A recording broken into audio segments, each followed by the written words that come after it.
예, 오늘은 출애굽기 32번째 시간입니다. 이제 10장도 저희들이 거의 끝이 나가죠. 10장 처음 이제 딱 들어왔을 때는 언제 다 하나 이랬는데 어느덧 9번째 시간이네요. 그리고 여러분들이 지금 아시다시피 이 10장은 10번째 재앙을 제외하고 이 1, 2, 3, 4, 5, 6, 7, 8, 9 이 9번째 재앙, 이 9가지 재앙이 세 재앙, 세 재앙, 세 재앙 이렇게 각각의 사이클로 패턴으로 묶여 있다는 걸 여러분들이 아실 겁니다. 그래서 이 첫째 패턴, 둘째 패턴, 셋째 패턴으로 넘어가면서 변화들이 생겼고, 그리고 재앙의 강도들은 더욱 더 강해져 간다라는 것을 여러분들이 알고 계실 텐데, 그런데 이 10재앙의 속성을 여러분들이 다시 한번 생각해 보시기 바랍니다. 이 10재앙은 애굽을 심판하고 있는 것이 아니에요. 지금 애굽을 심판하고 있는 것이 아니라 애굽에게 강한 경고를 하고 있는 거죠. 여러분들 기억나시죠? 그러니까 10재앙 모두 각 재앙들이 하나님께서 애굽에 있는 신들과 싸우시면서 그 신들을 철폐하시고 내가 만물을 통치하고 다스리며 내가 창조주 하나님이다 라는 것을 애굽 전역에, 또한 첫 번째로는 이스라엘 백성이겠죠. 이스라엘 백성과 애굽 전역에 그것을 나타내는 시간이었습니다. 그런데 여러분들이 잘 생각하셔야 되는 게 뭐냐면은 이 모든 재앙이 사실은 재앙이 아니라 경고였다면은 나중에 올 진짜 재앙은 얼마나 큰 재앙일까를 한번 생각해 보셔야 되는 거예요. 얼마나 큰 재앙일까?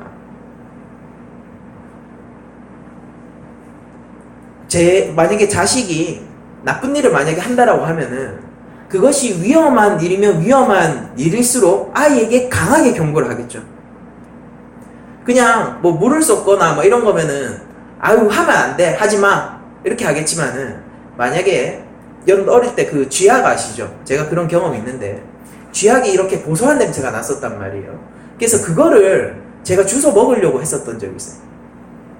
쥐약을 한번 먹어보고 싶었어요. 너무 맛있어 보였어요. 그거를 먹으려고 하다가 저 그날 맞아 죽는 줄 알았습니다. 왜 그랬을까요? 절대 하면 안 되는 거거든요. 제가 그렇게 맞고 나서 두 번 다시 쥐약을 먹지 않았어요. 먹으려는 시도를, 먹었으면 제가 지금 이 자리에 없겠지만은 먹으려는 시도를 하지 않았습니다. 그러니까 강한 위협이 있고 강하게 그것을 만류해야 하면 할수록 심하게 경고를 하는 거예요. 애굽에 지금 떨어지는 지금 9번째 재앙까지 저희들이 왔는데, 이 재앙까지 살펴보시면은 하나님께서 애굽을 어떻게 사랑하셔서, 제가 이런 표현을 쓰는 거죠. 사랑하셔서 어떻게 애굽을 만류하시려고 하고 애굽이 하나님께로 돌아오게 하려고 하는지를 여러분들이 잘 아실 수가 있는 거예요. 그러니까 그거를 초점을 맞추고 여러분들이 오늘 재앙을 한번 보셨으면 좋겠고요.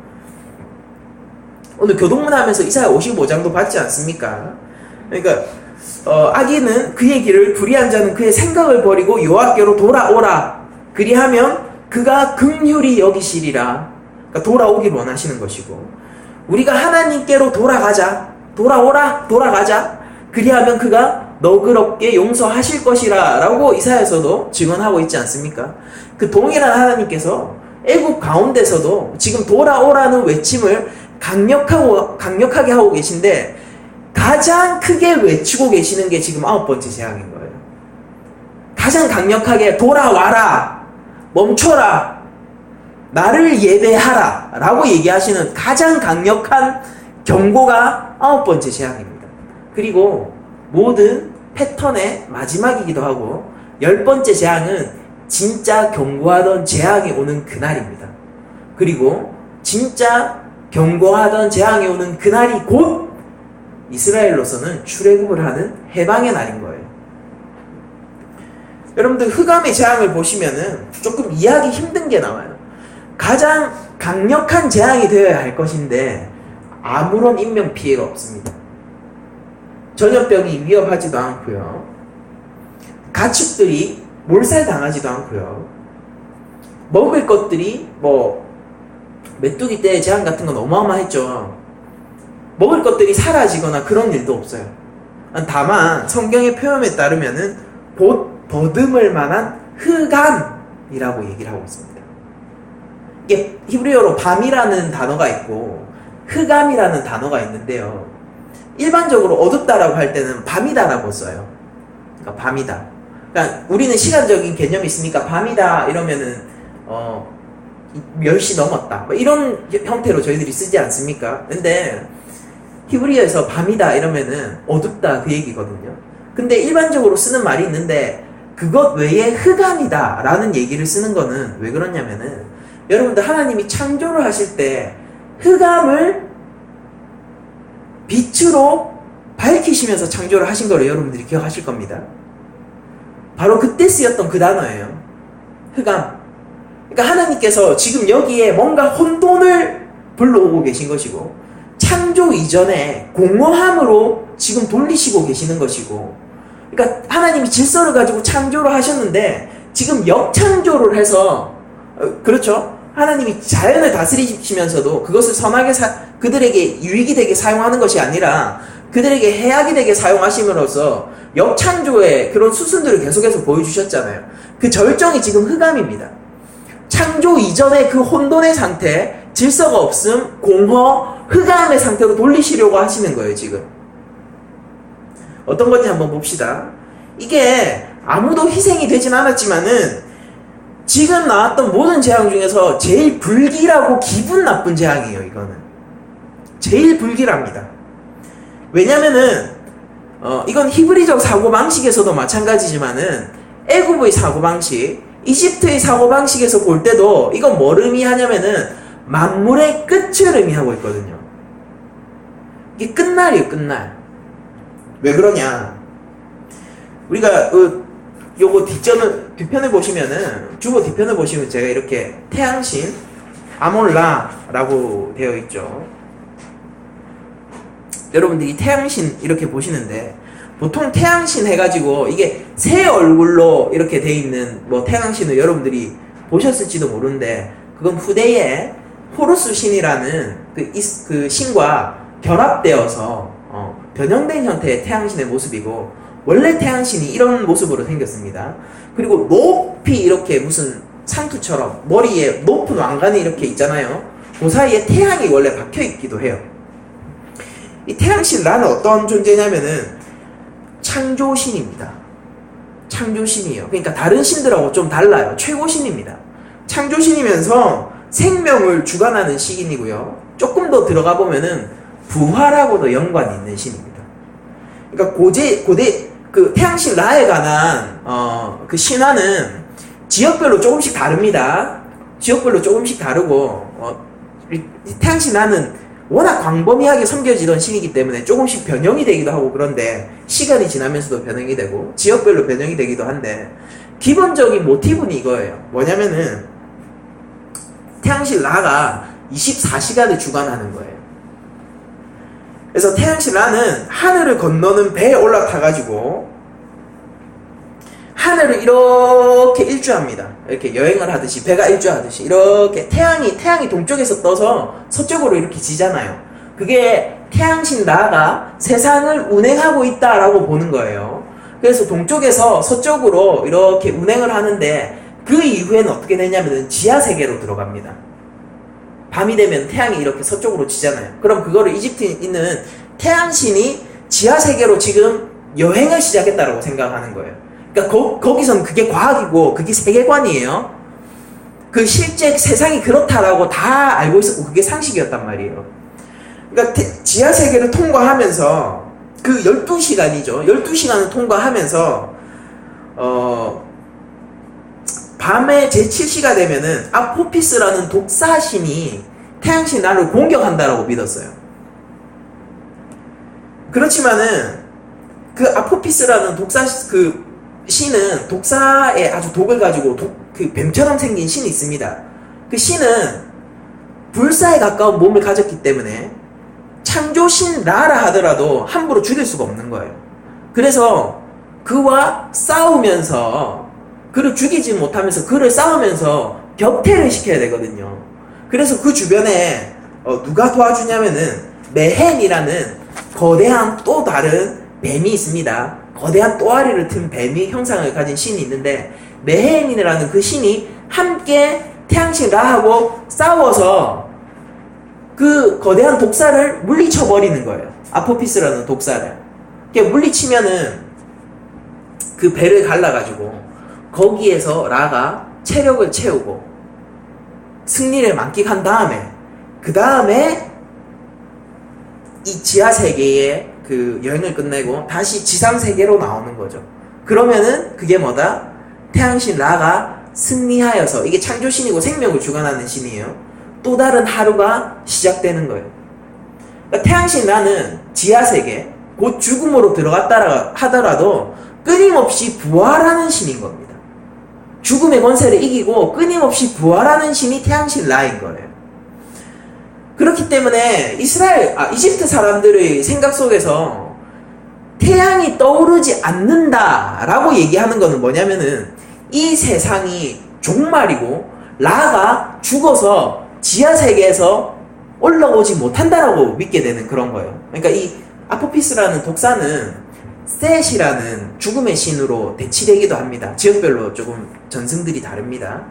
여러분들이 셋이라는 신이 그 태양신 라를 죽인다 뭐 이런 얘기, 혹은 호루스 신을 죽인다 뭐 이런 얘기들을 여러분들이 들어보셨을지도 모르겠어요. 유명한 전승이거든요. 그래서 그런 식의 세계관을 가지고 있었던 거예요. 그러니까 라는 항상 승리를 해야 됩니다. 그리고 이집트인들은 당연히 라가 승리한다라고 믿었어요. 그래서 아포피스는 항상 격퇴되어야 되는 거예요. 그래서 우리에게는 항상 생명만이 있는 것이고 24시간 지하세계를 여행하지만은 그러나 반드시 부활하여서 그 세계를 뚫고 지상으로 올라오는 라신 덕분에 이 이집트는 뭐 농작물도 키울 수가 있게 되고 뭔가 생활을 할 수가 있게 되고 생명을 공급받게 되는 것으로 이집트 사람들은 모두 믿고 있었어요. 이게 그냥 단순한 우리 입장에서는 신화의 얘기가 아니라 이집트 사람들이 살던 세상이고 그들이 생각하던 세계입니다. 그게 어느 날은 과학적 세계, 물질적 세계관 속에서 세상을 추정하고 바라보고 그게 우리의 세계관이잖아요. 그러나 그들은 신화적 세계관을 가지고 있었고 그게 세상의 본질이었어, 자신들한테는. 그렇기 때문에 뭐 월식이나 일식이나 이래서 빛이 가려지는 일이 생긴다는 것은 나라에 국운이 기울 만한 불안한 전조였단 말이에요. 우리 조선시대만 해도 그런 사상들이 우리한테 있었죠. 그래서 이집트 같은 경우에는 24시간 생활권이었습니다. 하루 생활권. 우리는 지금 7일 생활권을 가지고 있죠. 생활 방식을. 근데 이집트가 독특했어요. 그러니까 하루 생활권을 가지고 있었던 거예요. 근데 그게 무엇과 관련이 있느냐? 태양신 라에 대한 신앙과 관련이 있었던 거예요. 그들에게 신화는 신화가 아니라 세계관이었으니까요. 그래서 사람들은 태양신 라가 최고신이고 태양신 라가 늘 부활하기 때문에 걱정이 없다고 생각했어요. 자기들은 태양은 맨날 떠오르잖아요. 그러니까 자기들은 항상 승리하는 제국이라고 생각을 했었단 말입니다. 그 신이 우리와 함께 있으니까. 근데 여기서 갑자기 3일 동안 흑암이 온 겁니다. 근데 그거를 성경이 뭐라고 표현하는 거예요? 손을 더듬는 흑암이라고 하죠. 이게 성경에서 어떤 때 쓰이냐면은 맹인이 뭔가 찾을 때 더듬더듬 거릴 때 그 표현이에요. 아무것도 안 보이는 거예요. 여러분들 아무것도 안 보이면 자다가 일어나가지고 눈에 아무것도 안 보일 때 어떻게 물 마시러 나갑니까? 더듬 해서 나가잖아요. 그러면서 발에 뭔가 찌면 이러면서 잠 갑자기 깨고 그러죠. 문지방이 막 발찌어가지고 막 아파가지고 깨고 어딨지? 스위치가 어딨지? 뭐 이렇게 찾을 때 더듬 하면서 찾죠. 그 흑암이라는 겁니다. 원래 메뚜기 떼장에서는 어땠냐면은 땅이 가리워졌다라는 거예요. 뭐냐면은 땅이 가리워져서 잘 안 보여요. 희미하다는 소리예요. 불안하죠. 근데 그거는 이 흑암 재앙의 전조였어요. 이제는 정말로 손을 더듬거리지 않으면은 움직일 수 없고 손을 더듬거리지 않으면은 뭔가를 찾을 수도 없는 그 흑암이 닥쳐왔는데 그게 3일입니다. 시간관념이 없어진 상태에서의 3일은 우리가 생각하는 3일과는 다른 길이를, 심리적인 시간의 길이를 가지고 있었을 거예요. 하지만 이 재앙에서도 이스라엘은 분리되어 있죠. 거기에는 빛이 있었습니다. 애국 사람들의 심정이 어땠을까요? 애국 사람들은 공포에 떨었을 거예요. 그게 어떤 거냐면, 여러분도 오늘날로 비유를 하자면은 어떤 거와 가장 비슷하냐면요, 운석이, 거대 운석이 지구를 향해서 달려오고 있다라고 나사에서 발표를 했다라고 생각해 보십시오. 이제 3일 남았대요. 그 궤도를 움직일 수도 없고, 그 궤도가 정확하게 지구를 향해서 날아와서 조금 비껴나는 정도로는 해결이 안 된다라고 발표를 했다라고 생각을 해보십시오. 물론 그게 관측돼도 나사는 그렇게 발표를 안 할 겁니다. 혼란을 생각을 해서. 그렇지만은 그렇게 진짜 발표를 하고 뉴스에서 이제는 뭐 남북 통일이고 뭐 그런 이슈가 아니에요. 세상의 종말의 이슈를 계속해서 뉴스에서 때리고 있다라고 생각해 보십시오. 진짜로 3일에 남았어요. 그때 여러분들 어떠시겠습니까? 불안하고, 공부가 문제가 아닌 거예요. 직장이 문제가 아닌 거예요. 내 미래가 문제가 아닌 거예요. 정말로 3일 후에 거대 운석이 지구에 떨어지는 겁니다. 제3, 제4의 빙하기가 이제 시작된다. 인류는 끝났다. 라는 그 종말적인 관념이 하루 만에 온 세상에 번져버린 겁니다. 그거랑 비슷한 거예요. 흑암이 3일 동안 이스라엘 전역을 덮었다라는 것은 그거와 비슷한 겁니다. 오늘날 개념으로 얘기를 하자면. 애국 사람들 얼마나 불안했겠습니까? 이 세상이 지금 끝을 경험하고 있는 거예요. 하다 죽다가 태양신 라도 이제 죽었단 말이에요. 근데 그들이 볼 때 이 불안한 와중에서도 소식이 들리는 겁니다. 여호와는 살아있네. 이스라엘 땅 고센만큼은 여전히 빛이 비치고 있네. 이게 뭐지? 만약에 일식이었으면은 온 땅이 다 검어야죠. 그런데 고센 땅은 제외하고 이스라엘 전역이 어두워졌다고요.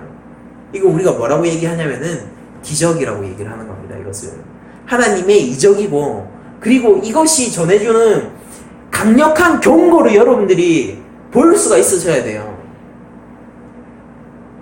거대 운석이 지금 3일을 남겨놓고 달려오고 있는데, 딱 한 군데 하나님을 경외하는 그 땅이 만약에 있다고 생각합시다. 그게 대한민국 부산이라고 우리가 가정을 해보죠. 그러니까 그 가정이니까 좋을 대로 하는 거예요.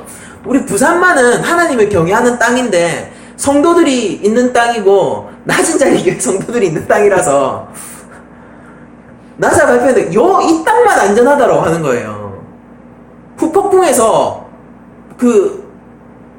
후폭풍에 말려들지 않을 땅이 없는데 딱 한 군데 부산 땅만은 그 후폭풍하고 전혀 상관이 없다, 이렇게 발표를 했다고 생각해 보십시오. 그럼 사람들의 관심이 어디에 집중되어 있을까요? 부산에. 근데 지금은 물질적 세계관이니까 어떤 방식으로 집중될까요? 지금은 물질적 세계관이니까 저기서 피폭 당했을 때 그럼 그 후폭풍은 어떤 식으로 흘러갔고 그 영향권에서 뭐가 있으며 왜 부산이 그 후폭풍에서 제외될 수밖에 없는가를 물질적으로 탐구하는데 시간을 할애하겠죠. 그쵸? 이건 세계관입니다. 그런데 이스라엘 살던 그 애국, 고대 근동의 애국 지방에서는 신화적 세계관을 갖고 있기 때문에 고센 땅만 제외됐어 라고 얘기를 하면은, 이 불길한 전조에서 고센 땅만 제외됐어 라고 하면은 그들이 어떻게 생각을 할까요? 여호와 하나님이 참 하나님인가? 라고 생각을 할 거 아닙니까? 그게 그들이 세계관이잖아요. 하나님이 그 세계관 속에서 일하시고 계시단 말이에요. 사람들이 전부 그렇게 이 세상을 바라보고 그것으로 인지를 한단 말입니다. 신들로. 고센 땅만 제외가 돼 있다고요. 다 흑암인데, 손을 더듬을 만한 흑암인데 소식이 들려오는 거예요. 고센 땅은 빛이 있더라. 태양신 라도 죽었어요. 이제 애국 전역에서 신들이 하나하나 뭐 헤켓부터 시작해가지고 하나하나 다 쓰러졌었잖아요. 이제 태양신 라 하나 남았는데 그것도 죽었어요. 근데 승리한 신이 한 명 보이는 겁니다. 태양신 라도 부활을 하지 못하는데 여전히 살아있는 신이 한 명 보이는 거예요. 그게 자신들이 비천하다고 믿었고 자신들에겐 가치가 없었다고 믿었던 노예들의 신 여호와 하나님인 겁니다. 이것이 그들 세계관에 주는 충격이 어땠을까요? 여러분들 오늘날에도 그런 충격을 주는 일이 교회 가운데 있습니다. 네가 죄인이야. 네가 죄인이야. 우리가 이게 세상 가운데 주는 충격인 거예요. 그들이 무슨 충격을 받았을까요? 우리 신이 강성하다. 우리 제국은 융성하다. 우리는 걱정 없다. 너네가 제일 걱정이야. 너네 무너질 거야. 너네 끝났어. 근데 약하고 비천한 노예들의 신 여호와 하나님만이 너희를 구원할 수 있다. 이게 그들의 세계관에 주는 쇼크가 어땠을까요? 복음은 항상 세상과 대립하고 있습니다. 그 세계를 어떤 형태로든지 깨부수면서 들어가는 게 복음인 거예요.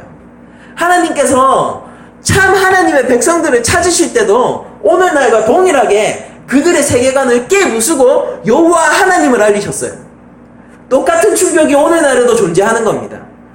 이 세상 모든 사람들은 인간을 보면서 이제 휴머니티의 세계잖아요. 괜찮다라고 얘기를 하죠.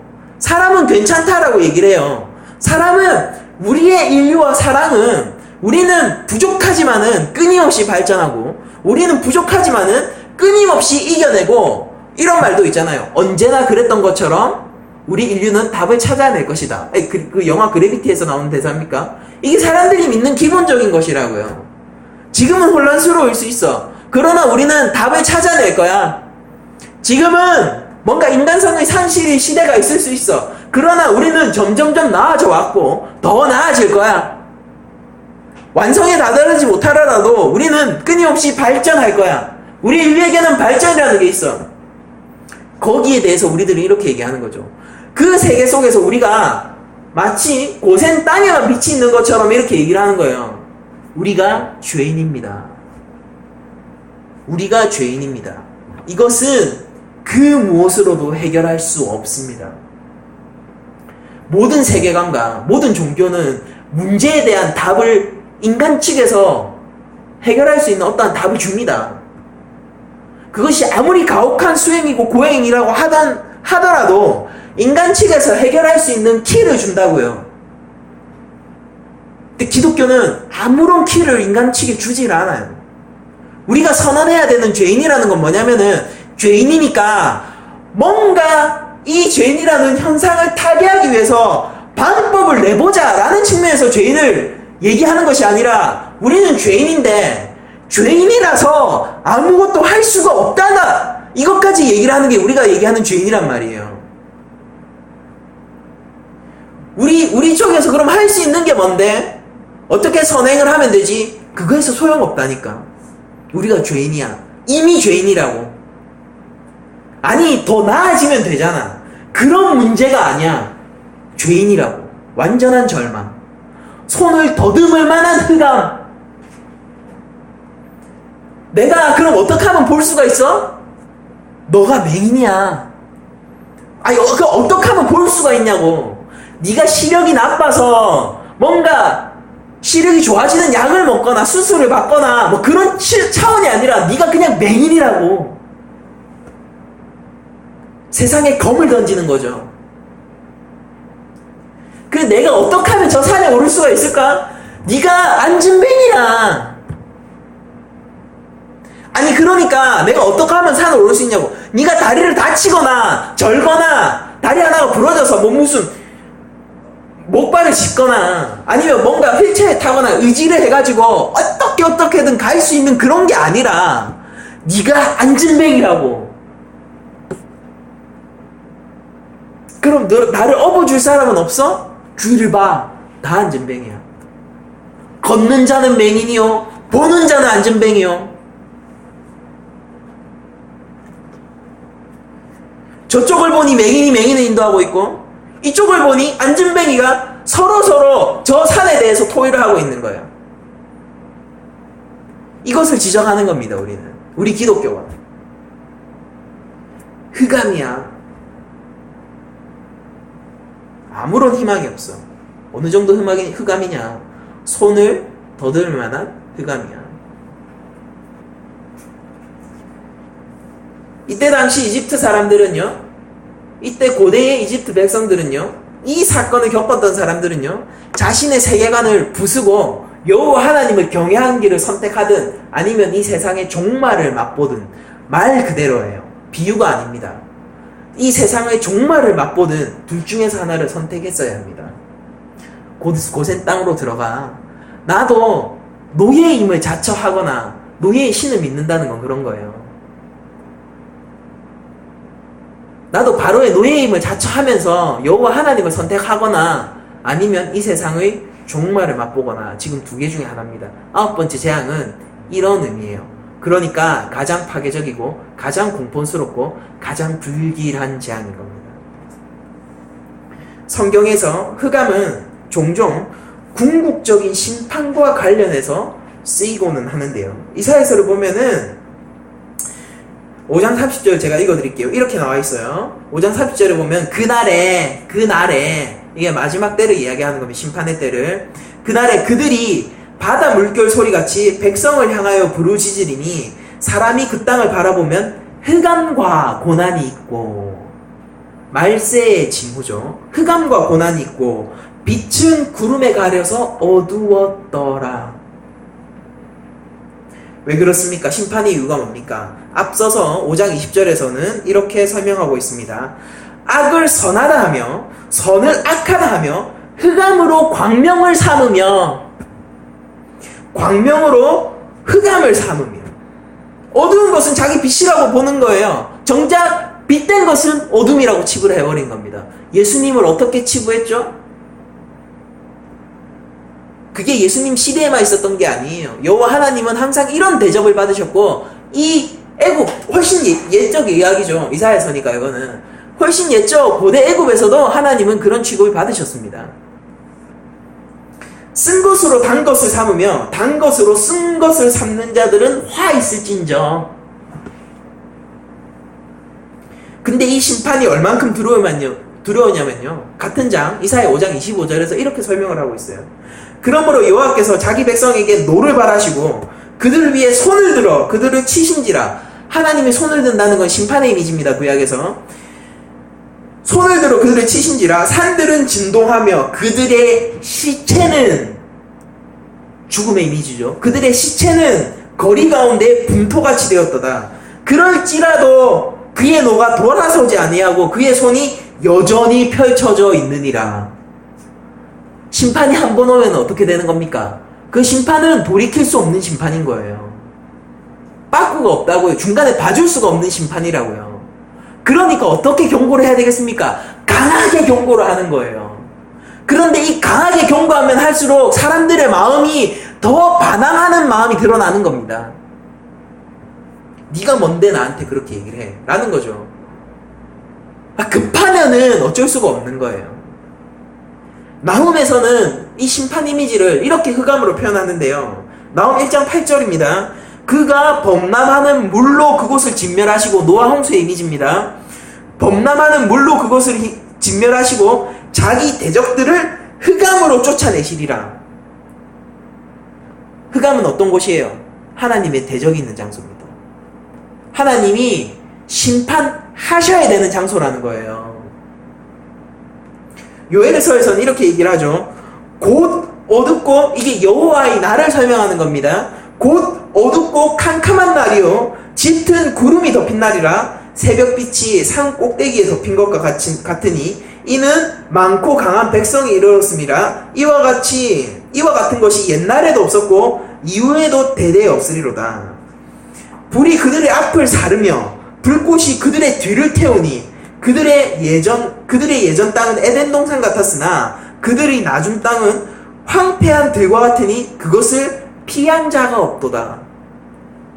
흑암이라고 얘기를 해놓고 요거에 뭐를 갖다 붙입니까? 불이 쓸어버리는데요. 한 번 불이 쓴 다음에 그 뒤에 확인사살하죠. 불꽃이 같이 따라오면서 한 번 더 태우잖아요.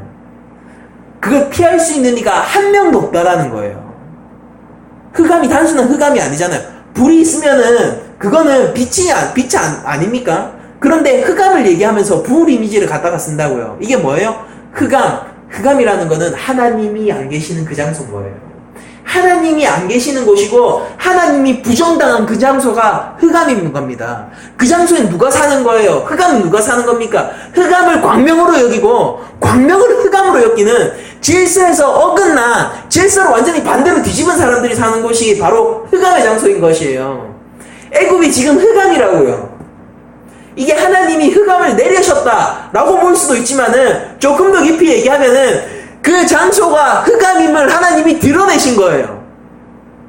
거기는 빛이 없다라고 해서 흑암이 아니라 여호와가 없어서 흑암인 겁니다.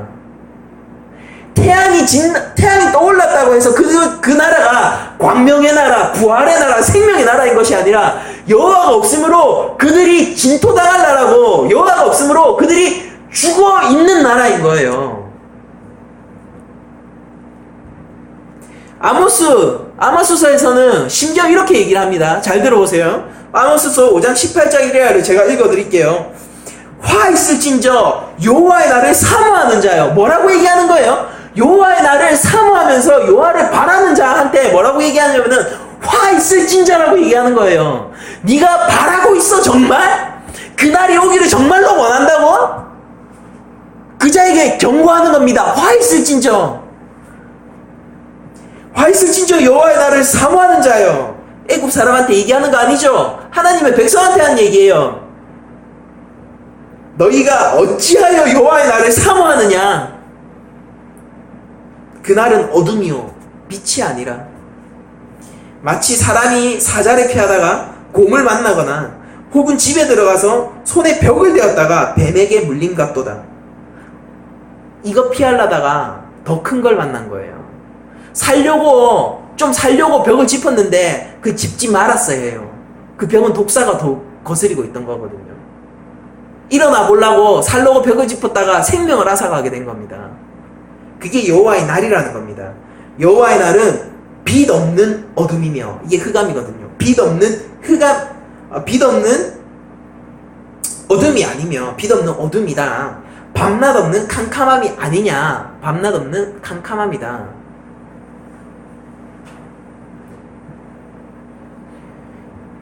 너희들이 여호와 하나님의 백성이라는 이유만으로 여호와 하나님이 너희를 구원하실 거라고 생각하냐? 성전을 들여다봐. 제사를 너희들이 어떻게 지내고 있니? 사치하는 귀족들아, 너희가 정말로 여호와를 바라고 있니?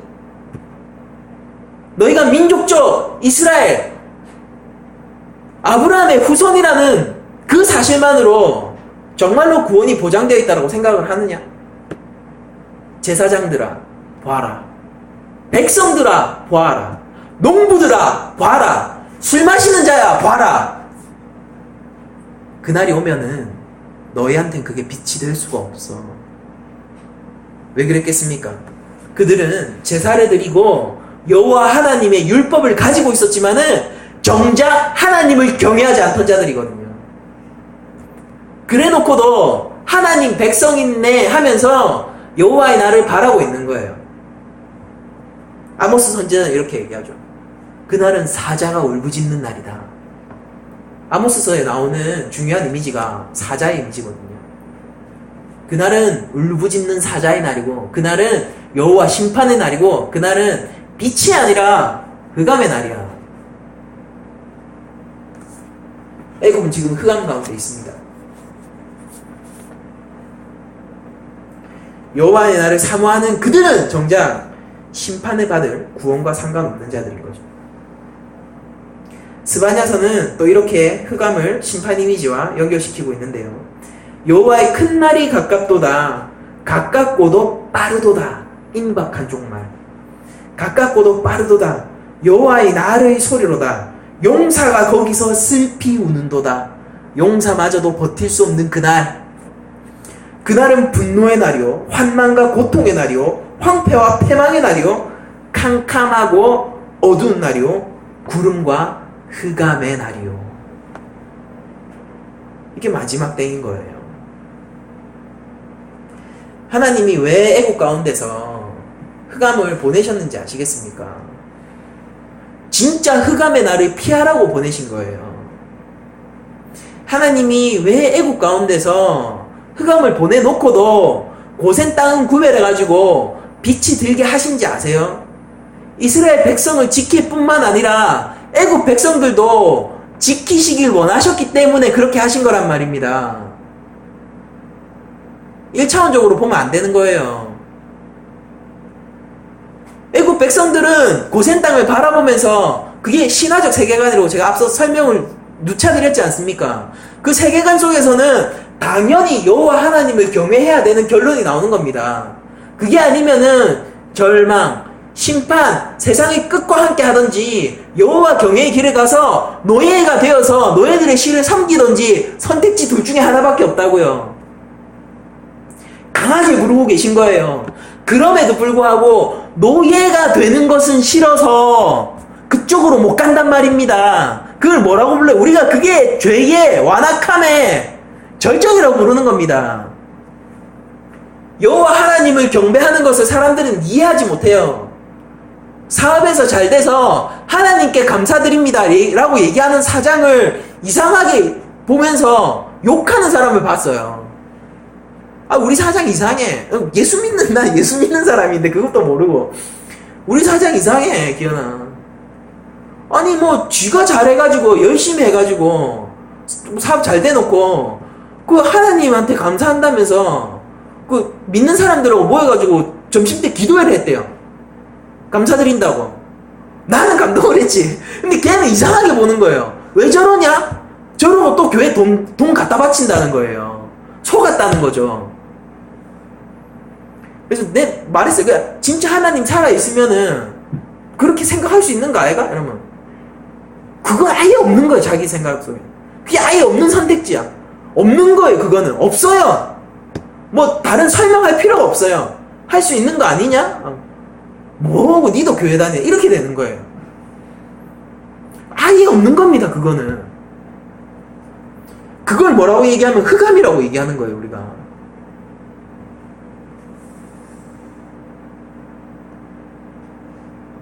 이상한 성도들인 거죠. 이상한 성도들인 거예요. 지가 잘해놓고, 지가 그 고생해놓고, 지가 성취했으면서 왜 하나님께 감사해? 그게 흑암인 겁니다.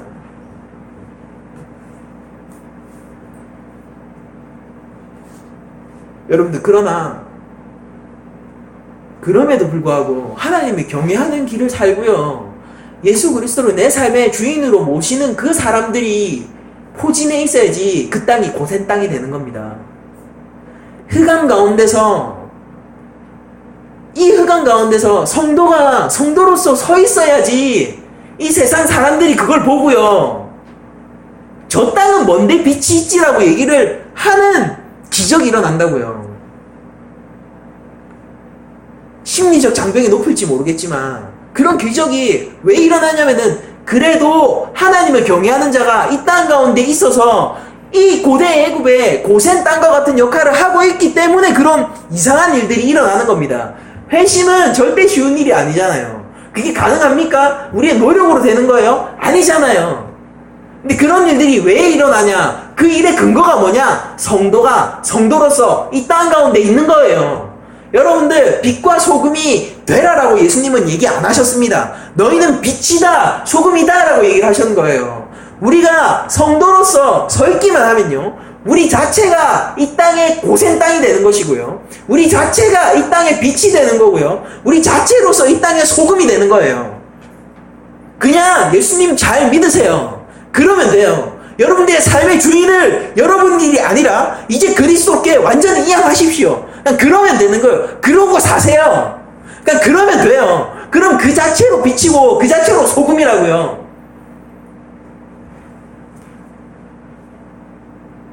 그러면서 그리스도의 성숙의 길로 나아가면 됩니다. 믿음의 성숙의 길로 나가면 돼요. 어린애처럼 막 언제까지나 젖먹이 신앙을 가지고 있지 않고 성숙해 나가면 되는 거예요. 그러면 그 자체로 이 땅과 비교할 수 없는 고센 땅, 빛이 비치는 광명한 그 땅이 여러분들이 되실 수 있다니까요. 잘 생각해 보세요. 간디를 보세요. 간디는 어디일까요? 애굽 전역입니다. 흑암이라고요. 법정 스님 보세요. 법정 스님은 어딜까요? 흑암이에요. 아인슈타인은 어디 있을까요? 흑암이에요. 다 뭐 하고 있다는 소리입니까? 손을 더듬고 있다는 소리예요. 근데 여러분들 흑암이냐 아니냐는요, 그 사람이 어떤 사람이냐에 결정되는 게 아니라 그가 어디 살고 있냐에 결정이 되잖아요. 뭐를 하느냐가 아니라 어디 살고 있냐에 따라서 결정이 되는 거예요. 고센 땅에 살아야 될 거 아닙니까? 우리가 예수 그리스도 안에 있어야 될 거 아니에요. 우리의 기업과 유업이 뭐가 돼야 돼요? 예수님이 돼야 될 거 아닙니까? 우리의 기업과 유업이 도덕이 되실래요, 여러분들? 우리의 기업과 유업이 봉사가 되실 겁니까? 우리의 기업과 유업이 돈이 되실 거예요? 우리의 기업과 유업은 예수님이 돼야 되는 거예요. 기업은 땅의 이미지란 말입니다. 우리가 예수님을 땅으로서 물려받아야지 우리가 고센 땅이 되어서 이 땅 가운데서 광명한 빛과 소금으로 사는 거예요. 빛이다, 소금이다. 누구한테 하는 얘기입니까? 교회에게 선포하는 거예요, 예수님께서. 너희가 부족해? 괜찮아. 내가 이 반석 위에 교회를 세웠거든. 그 반석이 뭐 있습니까? 베드로의 고백! 예수 그리스도는 주시요 살아계신 하나님의 아들! 그 고백을 하는 자들, 세상은 하나님을 좋아하지 않아요. 고센 땅에 빛이 비치고 있지만은 그럼에도 불구하고 노예들의 신을 섬긴다는 것은 대단히 자존심 상하는 일입니다.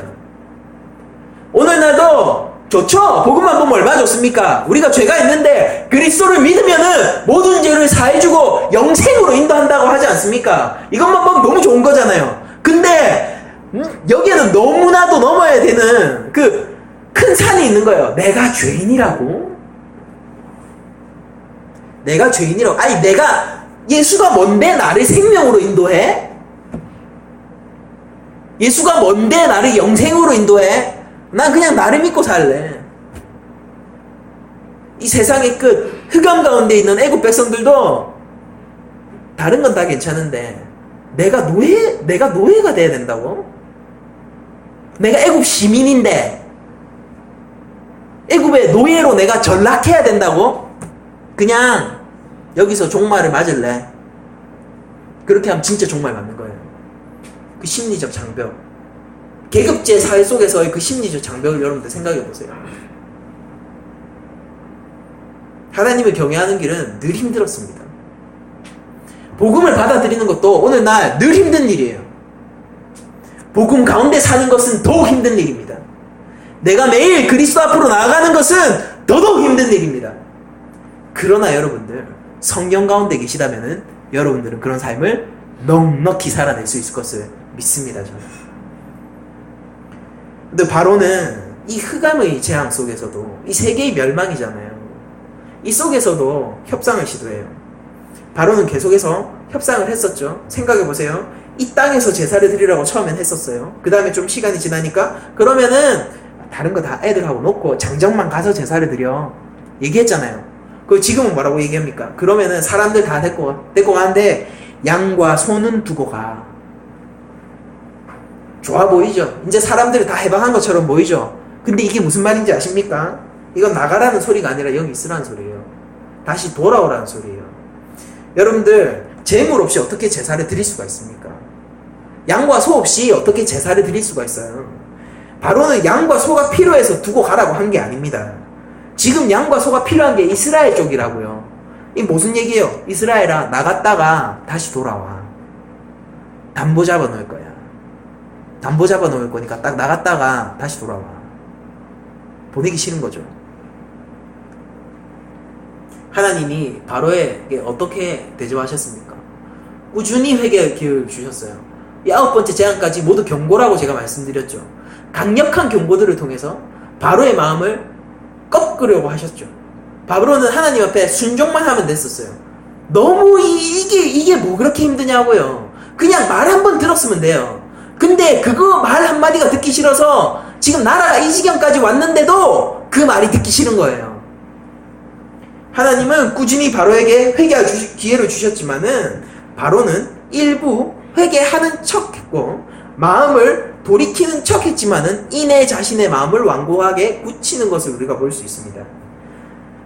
이제 그에게 남은 것은 이 마지막 경고 속에서 그에게 남은 것은 이거예요. 그는 이제 절망 속에서 불가항력적으로 그의 의지가 아니에요. 불가항력적으로 출애굽을 시켜줄 수밖에 없는 마지막 재앙을 스스로 선택하는 길밖에 없습니다.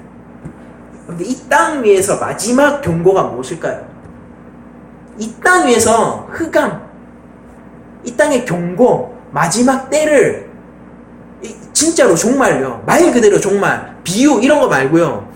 말 그대로 종말을 이 땅 가운데 보여주신 마지막 경고가 뭘까요? 예수님 십자가에 돌아가셨을 때 종말의 전조들이 일어났죠. 땅이 갈라지고 휘장이 찢어지고 하늘이 어두워지고 종말의 전조를 말 그대로 정말 비유가 아니라 진짜로 종말을 보여주셨다고요. 그때가 되니까 무슨 일이 일어났습니까? 예수를 죽였던 그 로마 병사마저 이렇게 하잖아요. 저가 정말 하나님의 아들이다. 저가 정말 하나님의 아들이다. 변명할 수 없는 그곳. 모두가 알게 되는 그곳. 바로 그때를 보여주셨잖아요. 이 땅 가운데 있는 가장 강력한 경고입니다.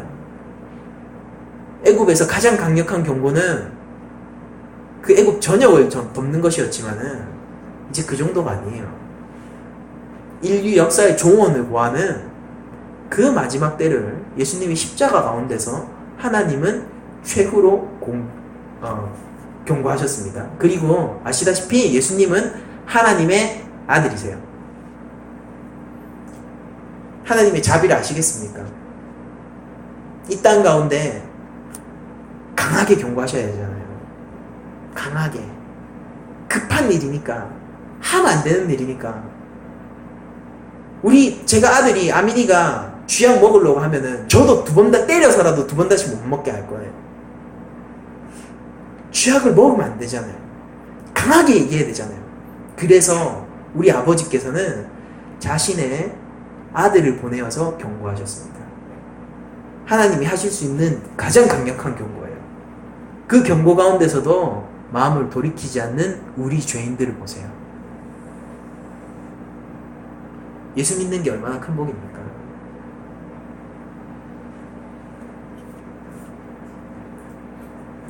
어쩌면은 우리도 하나님의 은혜가 아니면은 바로였을지 모릅니다.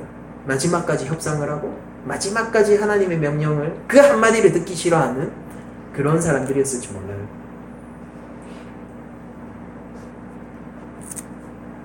그러나 이제 우리에게 순종할 자유가 생겼다면요. 그러나 이제 우리에게 하나님의 경애를 위해 살 수 있는 자유가 생겼다면은 우리가 자유인으로서 살아내야 되지 않겠습니까? 그게 진짜 자유로운 삶 아닐까요? 바로는 모세와 함께 협상을 하려고 하지만은 모세는 그 협상에 응하지 않습니다. 키가 누구한테 있는 거예요? 시간이 지나고 보니까 누구한테 있는 거예요? 이제 완전히 모세한테 있는 거죠. 다 가지고 나가야겠고 그것뿐만이 아니라 왕의 양과 소도 갖고 가야겠습니다. 왕국에 있는 것도 내가 다 갖고 가야겠습니다. 바로 어떻게 하는 겁니까? 분노하죠. 하지만 거절하지 못해요. 두 번 다시 내 눈에 띄지 마. 두 번 띄는 날에 그날이 네가 죽는 날이에요. 모세가 뭐라고 합니까? 두 번 다시 볼 일 없습니다. 당당하네요, 이거는. 모세, 내 얼굴을 보이지 마라. 네가 내 얼굴을 보는 날에 죽으리라. 바로의 말이에요. 바로의 생생한 분노가 느껴지십니까? 그리고 바로는 아직까지도 왕으로서 행세하고 있어요. 어쩔 수 없이 쿠페했잖아요. 쿠페했잖아요. 이대로 종말을 맞을 순 없잖아요. 그러니까 데리고 가. 알았어. 그러면은 소하고 양하고 들고 가. 그렇게 얘기를 하고 꺾여놓고도 끝까지 왕 행세하고 있죠. 두 번 만나면 나를 죽는다. 두 번 다시 내 눈에 띄지 마. 이렇게 끝까지 왕행세를 하는데 모세는 진짜 왕이 하나님인 걸 알기 때문에 뭐라고 합니까? 내가 다시는 당신의 얼굴을 보지 아니하리라. 볼 일 없습니다. 그 얘기예요. 볼 일 없습니다. 우리가 이거 승리 선언입니다. 모세. 우리가 해방되면은 두 번 다시 애굽으로 돌아올 일 없어요. 우린 여호와 경외의 길을 가지 당신을 두 번 다시 섬길 일은 없습니다. 두 번 본다고요? 그럼 죽인다고요? 우리 볼 일 없어요. 그 얘기를 하는 것입니다.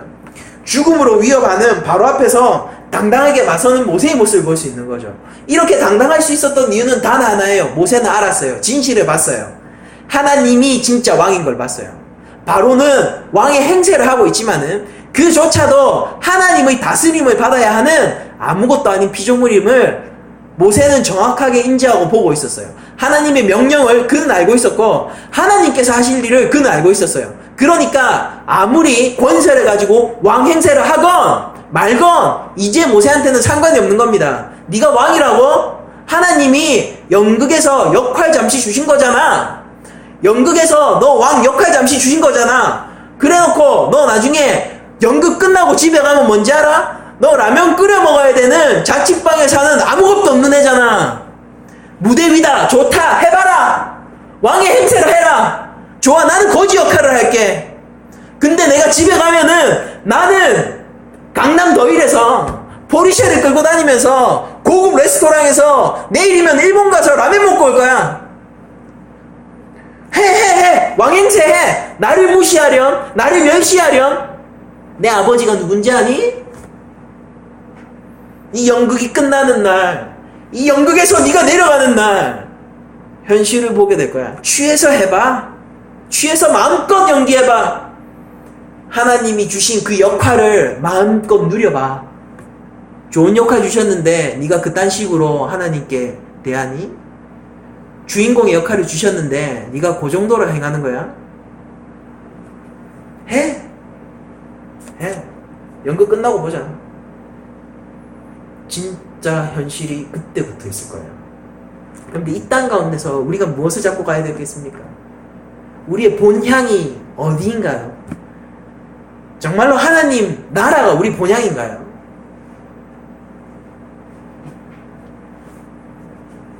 심판의 날이 우리에게 승리 선언이 되는 날이 되어야 돼요.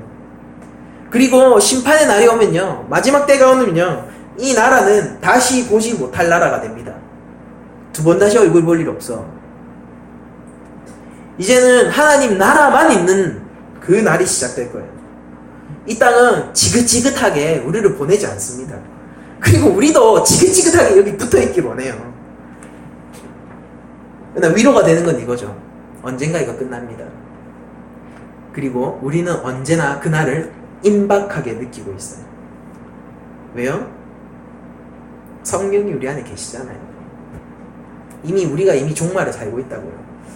앞으로 10억 년이 지나가도 우리는 종말을 살고 있을 겁니다. 임박한 종말. 근데 이 땅 짧은 이 생 속에서 우리의 이 덧없는 삶 속에서 진짜 잡을 것을 잡읍시다. 여러분들, 이건 연극판이에요. 연극판.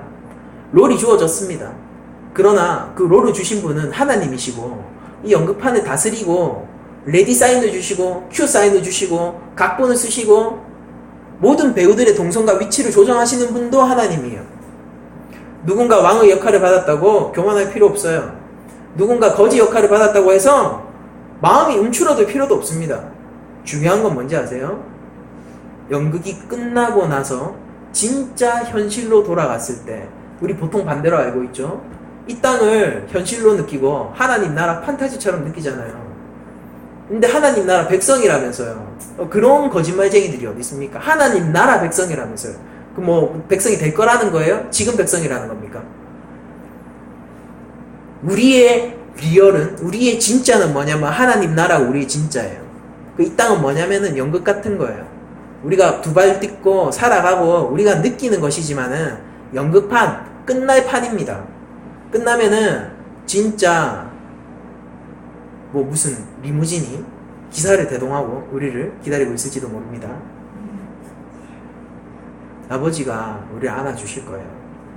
그런 천박한 것으로는 비교할 수 없는 좋은 아파트, 고급 레스토랑, 좋은 차 이런 걸로 비교조차 할 수 없는 우리 아버지가 우리의 눈물을 닦아주시고 우리를 안아주시는 그곳이 우리의 현실이어야 돼요. 지금 그 나라를 사십시오. 지금 하나님의 백성이 되세요. 지금 예수 그리스도 가운데 거하시고 지금 이 땅에 흔들리지 않는 세상이 감당치 못할 믿음을 가진 자들이 되십시오. 그게 우리 성도들이 나아갈 길 아니겠습니까? 근데 이제 말씀 마치겠습니다. 한 주간 우리가 살아갈 때도 이 땅 가운데 뭐 그냥 예수를 믿느니 맞는 이건 예수를 믿는 것도 아니고 안 믿는 것도 아닌 그렇게 살지 말으셨으면 좋겠어요. 여러분들 삶의 결단이 있으셨으면 좋겠고 우리가 정말로 하나님의 백성으로 살고자 하는 그런 열망들이 우리 가운데 있었으면 좋겠고 이 상황이 어떻든지 간에요. 하나님이 주시는 평안은 상황과 상관없이 상황을 깨고 들어옵니다. 평안을 누리고 진짜 자유자로서